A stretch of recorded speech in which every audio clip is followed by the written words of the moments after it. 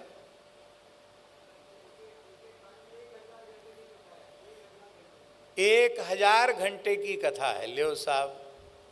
तो ये तो पक्का हो गया, 1-1 घंटा आप सुनोगे तो 1000 दिन की का सत्संग तो आपको मिल गया। और कितने पद हैं उसमें?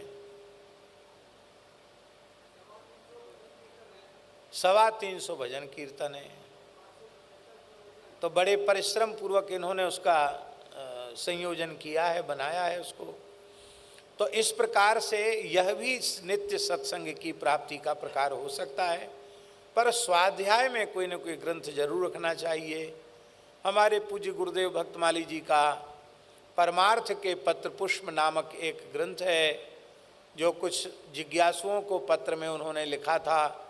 उनमें से सत्संग के वाक्य छांट करके वह पुस्तिका तैयार की गई है। बहुत ही अच्छी पुस्तक है। परमार्थ के पत्र पुष्प, एक ग्रंथ से ही पूरा सत्संग मिल जाता है। पंडित श्री बटोही जी झा ने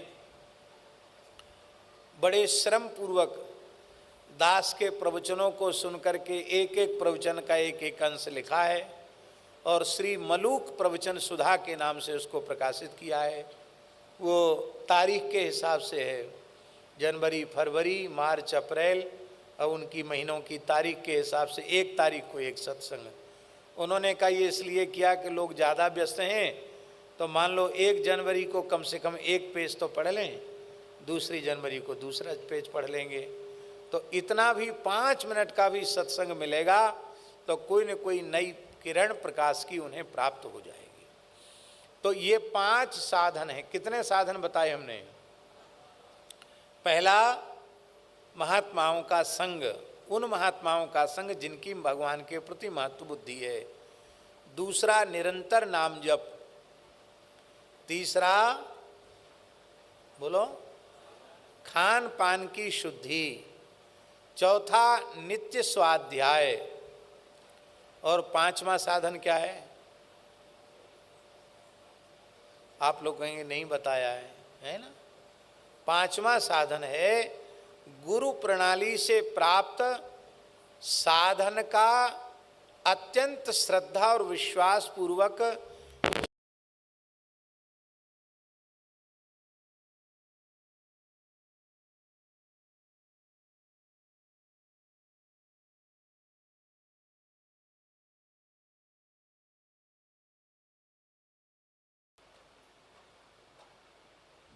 आ गया।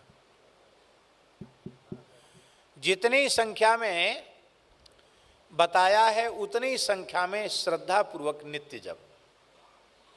जैसे हम ऐसा बताते हैं कि 10 माला तो मूल मंत्र का जप करना है, 4 माला गोरक्षा के लिए जपना है, 10 और 4 14 हो गई। 5 माला श्री किशोरी जी के मंत्र की, जानकी जी के मंत्र की जपनी है, तो कितनी हो गई? 19। 1 माला शरणागति मंत्र की जपनी है तो हो गई 20, और 1 माला चरम मंत्र की जपनी है तो हो गई 21। 21 माला का नियम है। इस 21 माला ये कम से कम नियम है। हाँ, जिसके पास ज़्यादा समय हो तो पहले वाले मंत्र की जितना ज़्यादा हो सके उतना जप करो। 60 माला रोज जप करो तो क्या कहना, बहुत अच्छी बात है, 6000 जप रोज हो जाए, लेकिन इतना कम से कम करना है। और इस 21 माला के जप में आधा घंटे का समय लगेगा। तो आधा घंटे का समय ईमानदारी से निकालना है। ईमानदारी समझते हैं और बेईमानी समझते हैं कि नहीं? बेईमानी माने भजन कर रहे हैं, इधर उधर घूम रहे हैं, बातचीत भी कर रहे हैं, बीच में कोई काम आ गया माला धर दिया, ये बेईमानी से हो गया नियम। और ईमानदारी का मतलब है उतनी देर के लिए शरीर संसार के सारे संपर्क संबंधों को समाप्त कर दो, केवल भगवत संबंध रहे। अब फिर देखो, आधा घंटे भजन की मस्ती 24 घंटे तक नहीं उतरेगी। ईमानदारी से आधा घंटे करके देखो। कहते मन नहीं लगता, मन इधर उधर भागता है, मन लगेगा। आप मंत्र का जप करते हुए भीतर ही भीतर उसका श्रवण करें और भगवान के स्वरूप का ध्यान करें, आपका मन लगेगा, फिर इधर उधर नहीं भागेगा। ये भी यदि कठिन लगता हो तो कुछ साधक ऐसा भी करते हैं कि भगवान की कथा श्रवण करते रहें और जप करते रहें, तो मन इधर उधर न भाग कर कथा में लगा रहेगा, तो वो भी एक साधन है। कथा सुनते हुए जप कर किया जा सकता है। आपको बाधा पड़ती हो तो मत सुनो, और नहीं तो फिर कथा श्रवण करते हुए भी जप किया जा सकता है। भगवान की बड़ी कृपा है। भगवान के मंत्र के उपदेश से नया जन्म हो जाता है। आज आपका नया जन्म हो गया। श्रीधाम वृंदावन में, यमुना पुलिन में, गौ माता की सन्निधि में आप सबका नवीन जन्म हो रहा है। दीक्षा संस्कार में बहुत उत्तम पक्ष है कि मुंडित सिर करा के ही दीक्षा लेनी चाहिए, क्योंकि उससे एक लाभ ये होता है कि जिनकी शिखा नहीं है वो शिखा धारण कर लेते हैं, नहीं तो फिर प्रमाद हो जाता, शिखा नहीं हो पाती है। और शास्त्रीय लाभ यह है कि जब कोई जीव भगवत शरण में जाता, दीक्षा ग्रहण करने का संकल्प करता है, उसके देह में स्थित पाप व्याकुल होकर उसके केशों में छिप जाते हैं। तो जब मुंडन करा देता है तो निष्पाप हो जाता है। प्रायश्चित मुंडन से ही होता है। इसलिए बहुत उत्तम पक्ष है कि मुंडन करा के। इस बार हमको बड़ी प्रसन्नता लग रही है, किसी ने प्रेरणा न दी, पता नहीं भगवान की क्या प्रेरणा, बहुत से लोग भद्र हो करके मुंडन करा के संस्कार ले रहे हैं। हमको बड़ी प्रसन्नता है। जो लोग नहीं मुंडन कराए संस्कार ले रहे हैं और उनके चोटी नहीं है तो कोई बात नहीं, भगवान नाम के उपदेश के बाद भी मुंडन करा लेना और चोटी जरूर धारण करना। वैष्णव मात्र को शिखा और कंठी अवश्य धारण करनी चाहिए। गुरु परंपरा से प्राप्त तिलक श्रद्धा पूर्वक माथे पर पधराना चाहिए। गोपी चंदन से ही तिलक धारण करना चाहिए। चतुर्थ संप्रदाय की टकसाल में गोपी चंदन से ही तिलक धारण की विधि। हम भी गोपी चंदन लगाते हैं। आप लोग कहेंगे आप गोपी चंदन कैसे लगाते हैं? तो हमारे ठाकुर जी का जो श्रीअंग का प्रसादी चंदन मिलता है, मलयागिरी केसर युक्त चंदन, तो हम गोपी चंदन में ही उसको मिला, गोपी चंदन घिसते हैं, उसी में भगवान के प्रसादी चंदन को मिला देते हैं, तो उपयोग में भी आ जाता है और गोपी चंदन भी धारण हो जाता है। तो ब्रजरज गोपी चंदन से तिलक धारण किया जा सकता है। इसी भाव की पूर्ति के लिए जड़खोर गोधाम में गोरज तिलक बनाया है। कहाँ है कोई गोरज तिलक का है यहाँ? किसी के पास तो होगा, इन लोगों में से किसी के पास होगा। लाओ दिखाओ भाई।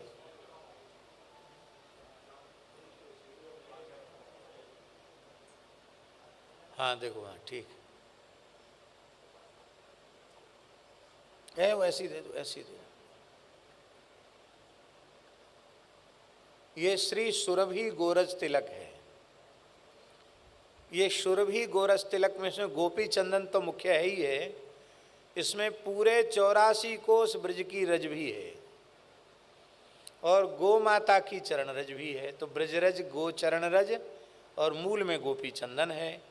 और श्री यमुना गंगा जी के जल से उसको भिजा करके तब बनाया गया। इसी दृष्टि से बनाया गया कि शुद्ध गोपी चंदन ब्रजरज का तिलक सबके मस्तक पर पहुंच जाए। इसी दृष्टि से जड़खोर में इसको बनाए, कोई धंधा करने के विचार से नहीं बनाया। आप लोग अन्यथा नहीं माने, गोपी चंदन में भी और जगह कहीं पीली मिट्टी पैदा होती, वहाँ के लोग उखाड़ लेते हैं, उससे बना लेते हैं। तो अपने द्वारिका से जहाँ गोपी चंदन जहाँ से निकलता, वहाँ से ट्रांसपोर्ट के माध्यम से मंगाकर तब करते हैं, शत प्रतिशत, जिसमें कोई इधर उधर की मिलावट न हो। तो इसी से तिलक करना, लेके यहाँ से ले जाओ और ले करके इसी से तिलक करना। कुछ लोग हमको देख करके वो सोचते हैं महाराज रंगीन तिलक लगाते तो हम भी रंगीन ही लगावें। तो वो बाज़ार से केमिकल वाला लाल पीले रंग का पाउडर ले आते हैं, उसी को घोल के लगाते हैं, फिर कहते हमारा माथा जल गया। कोई कहता स्त्री लगाने से हमारा माथा जल गया। तो इसलिए स्त्री भी वहाँ शुद्ध बनाई गई है जड़खोर में, और तिलक भी इसी दृष्टि से कि जिसमें चमड़ी को कोई नुकसान न हो। तो ये आप लोग इस प्रकार से धारण करना, हमारी नकल मत करना, समझे? क्योंकि नकल जो है ना, हम नहीं लगाते हैं ऐसा नहीं, हम तो रोज़ लगाते गोपी चंदन, पर भगवान का जो प्रसादी चंदन है उसका भी तो उपयोग करना है कि नहीं करना। तो उसके उपयोग की दृष्टि से हम ऐसा करते हैं। बाकी एक पंडित जी थे, बनारस से पढ़ के आए थे। अब तो चाहे बनारस से पढ़ के आओ चाहे कहीं से पढ़ के आओ, शौचाचार सबका ख़त्म हो गया। तो पुराने ज़माने की बात है, बहुत शौचाचार था। 3-4 लीटर का पात्र लेकर के शौच जाते थे। और फिर जैसे मिट्टी लगाने का विधान, मलद्वार में मिट्टी लगानी चाहिए, मूत्र में मिट्टी लगानी चाहिए, पाँव में, हाथ में कितनी बार लगे, सब उसी तरह से करते थे। तो पंडित जी शौच के लिए बैठे थे। उन्होंने जो शास्त्रीय मृत्तिका लगाने का, मलमूत्र द्वार में मृत्तिका लगाने का विधान है, उससे उन्होंने विधान लगाया, मिट्टी लगाई। और एक मछली मारने वाला आदमी वो देख रहा था, उसने सोचा इसका कोई विशेष महत्व होगा, तो उसने भी मिट्टी लगाई। पर उसने साफ मिट्टी लगाई नहीं, जहाँ मिट्टी उठाई उसमें बिच्छू था। और नीचे जैसे मिट्टी लगाई तो नीचे ही बिच्छू काट गया। अब मलद्वार में बिच्छू ने काटा तो उसको दिखाई तो पड़ा नहीं बिच्छू, बेहोश हो गया। तो उसके घर के लोग, सच्ची बात है, हंसाने के लिए नहीं बोल रहे हैं, तो उसके घर के लोग उसको उठा के ले गए। बहुत भारी जहरीला बिच्छू था। तब उसको होश में जब वह आया तो रोते हुए उसने यही कहा कि महाराज हमें क्या पता कि ये इतनी तेज क्रिया है कि आदमी पूरा शरीर झंझना जाता है। तो देखा वहाँ तो वहाँ बिच्छू निकला, जहाँ वो शौच के लिए बैठा था वहाँ बिच्छू निकला। तो देखा देखी नहीं करनी चाहिए। वो कैसे कर रहे हैं, उनका क्या विधान है, तुम्हारा क्या विधान है, सबका अलग अलग है। जो कहें सो करो, जो करें सो मत करो, जो करें उसमें करने में विवेक होना चाहिए, ये बात है। तो निष्ठापूर्वक नित्य तिलक धारण करना, तुलसी धारण करना, एकादशी का व्रत करना, जो वस्तु भगवान को भोग नहीं लग सकती है उसको जीवन पर्यंत आहार के रूप में नहीं लेना, पूर्णतया व्यसन मुक्त होना, सारी बात आपको आचार्य श्री योगेंद्र जी ने और श्री दीनबंधु दास जी ने आपको बता ही दी है।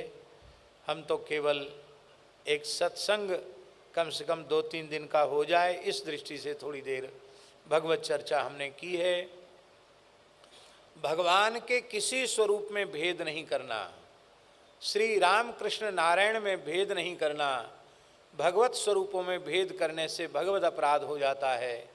और भगवान के उपासक भक्तों में भेद नहीं करना, राम कृष्ण नारायण के उपासकों में भेद नहीं करना, उपासकों में भेद करने से भक्तापराध और उपास्य स्वरूपों में भेद करने से भगवत अपराध, आचार्यों में भेद करने से आचार्य अपराध बनते हैं। तो अपराध से बचते हुए भगवान का भजन करना,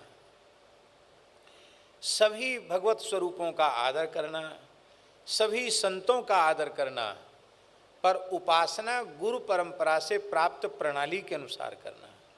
जो गुरु जी ने मंत्र बता दिया उस मंत्र का जप करो और तुलसी में नित्य जल चढ़ाओ, तुलसी से भगवत प्रेम की नित्य याचना करो, क्योंकि तुलसी भगवान की प्रिया हैं और ये जीव का परम कल्याण करने वाली हैं, जीव को भगवत प्रेम प्रदान करने वाली हैं। तो तुलसी को जल चढ़ाकर नित्य भगवत प्रेम की याचना करना। अवश्य तुलसी जी कृपा करती हैं। तुलसी कंठ में न रह जाए तो जब तक दूसरी तुलसी की कंठी धारण नहीं कर लेना तब तक अन्न जल ग्रहण नहीं करना। तुलसी की कंठी के लिए शास्त्रों में लिखा है, यज्ञोपवीतवद्धार्या कंठे तुलसी मालिका क्षणार्धम तद्विहीनोपि विष्णुद्रोही भविन्नरः। वैष्णव को जैसे, ब्राह्मण को जैसे यज्ञोपवीत सदा धारण करना चाहिए, ऐसे ही वैष्णव मात्र को सदा तुलसी धारण करना चाहिए। आधे क्षण के लिए तुलसी से हीन कंठ हो जाए तो वह भगवत द्रोही के तुल्य हो जाता है। इसलिए कंठी सदा कंठ में रहनी चाहिए, तिलक सदा मस्तक पर रहना चाहिए और यथा साध्य गोवंश की सेवा करते रहना, क्योंकि गाय सनातन धर्म का मूल है और इस समय गाय पर बहुत संकट है। इसलिए जो लोग खेती किसानी वाले हों वो तो जरूर अपने घर पे वेद लक्षणा देसी गाय रखें, गो आधारित कृषि करें। गाय के प्रति श्रद्धा करने से सब कुछ प्राप्त हो जाएगा। बोलो भक्तवत्सल भगवान की। तो इन्हीं शब्दों के साथ हमने यहाँ से शुरू किया था कि न कहने का अंत है न सुनने का है। एक ही दिन कहने से सब बात पूरी नहीं होगी, न एक दिन सुनने से पूरी होगी। जीवन भर कहते रहो और जीवन भर सुनते रहो। कहते सुनते ने से वो चित्त पर पड़ जाएगी, फिर उसका प्रभाव जीवन में आएगा। तो महाराज जी की बात से हमने शुरू की थी बात। महाराज जी कहते भागवत का स्वाध्याय न करते होते, कथा न करते होते तो ग्लानि नहीं होती। कथा कह रहे हो इसलिए ग्लानि हो रही है, सौभाग्य की बात है। धन के प्रति महत्व बुद्धि का त्याग करो। धन में सब आ गया, शरीर संसार व्यवहार सब आ गया। आप कहें महत्व बुद्धि का कैसे त्याग न करें। हमारी बेटी ब्याह के योग्य है, बेटा ब्याह के योग्य, हमको मकान बनाना है। आप जैसे हम बाबा जी तो हैं नहीं, तो हम कैसे महत्व बुद्धि का। अच्छा एक बात बताओ, महत्व बुद्धि का त्याग कर दोगे तो भी तो व्यवहार चलेगा, और महत्व बुद्धि रखोगे तो भगवान से दूर हो जाओगे। ध्यान में यही बात नहीं आई समझ में। महत्व बुद्धि रखे बिना भी सारा काम चल सकता है, तो महत्व बुद्धि क्यों रखना। महत्व बुद्धि किसी काम में नहीं आ रही है, केवल भगवान से विमुख कराने के काम में आ रही है। तो जो चीज भगवान से विमुख कराने वाली है उसको हम क्यों रखें। भगवान ने आपको नौकरी दी है तो भगवान ने आपको व्यवस्था दी है ना व्यवहार की। खेती दी है या व्यापार दिया है तो भगवान ने व्यवस्था दी है। उस व्यवस्था का आदर करो और उसका इस प्रकार से उपयोग करो कि आपको कर्जदार न बनना पड़े, किसी से मांगना न पड़े, कम से कम में अपना खर्च चलाने का विचार रखो, परमुखापेक्षी न होना पड़े। यही बात है। बोलो भक्तवत्सल भगवान की। पहले जो मंत्रोपदेश वाले हैं उनको मंत्रोपदेश हो जाएगा, उसके बाद फिर जो पूजन वाले लोग हैं उसके बाद उनको समय मिलेगा। अब महाराज जी को कुछ प्रसाद दे दो। है श्री राम।